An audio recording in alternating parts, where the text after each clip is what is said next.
maybe confusion was Goa has. Okay, I'm actually quite nervous here. I think you can feel it. Yeah. So my confusion here was Goa has been I don't know. Maybe it is a God's gift to Goa that it has so much of natural resources. There are so many beaches around, and even if you don't look at, I mean the seashore, there are. Yeah. There are also a lot of maybe waterfall and other places that we can target as tourist destinations. But for some reason, I think the government has failed in doing that, and we see a lot of Indian tourists, as Father Dilima rightly said, they come in Goa with their own taxis or their own buses, most of the times with their own packaged food, so they don't even go to the restaurants, forget about the hotels. So it is of no use for Goan economy, the domestic tourists that come here. And the worst thing that they do is they go on the beaches, they enjoy their Sundays or weekends, and they litter the beaches. I've seen a lot of beaches here. I mean, I love going to the seashore. So I think it is very disturbing. It is a very disturbing sight for me when I go to the seashore and find it all littered. I don't like it. I don't know, maybe I'm just digressing from where I actually wanted to go, but as a Goan, as a person who loves Goa, I would want to see Goa progress much further than what it actually has done, or what it is capable of.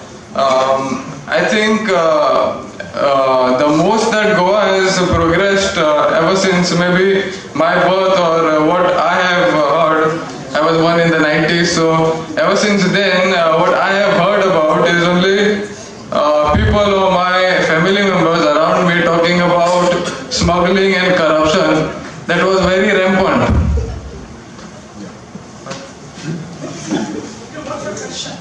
My question was to Father Dilima as to how we can,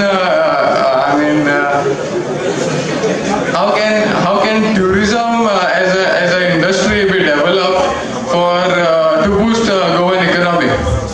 Yeah. Thank you.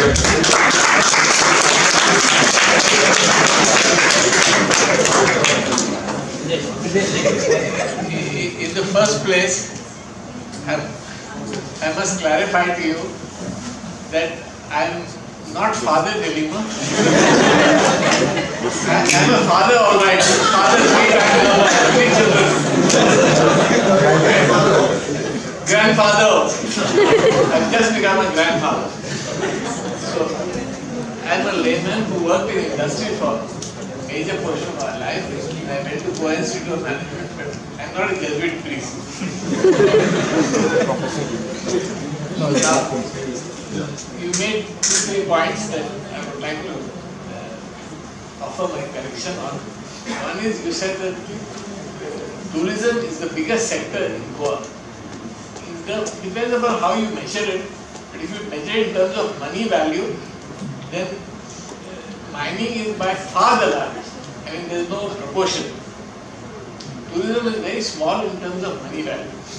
Even in terms of employment provided, tourism is very much, tourism is smaller than, tourism is large for hiring people for the industry, but it's small compared to the amount of people hired in mining. So mining is much larger. So I would advise you. Is it right in that? I mean, mining is more. Yes, than I can share the tourism? statistics with you as much as you. No, I don't know. That's why I'm asking. No, I'm telling you definitely. Okay. It's very substantially large. Indirect employment. All employment. Anyhow, so that's why that's one lesson for us to look at statistics. Otherwise, we have a wrong impression. Even in CII and Chamber of Commerce, BCCI and all that, when I sat down, There are many very learned people who make this similar type of mistake as you have made. So you are in good company. So this is one major one. But the important thing is, if you look at it long term, mining has got a finite end.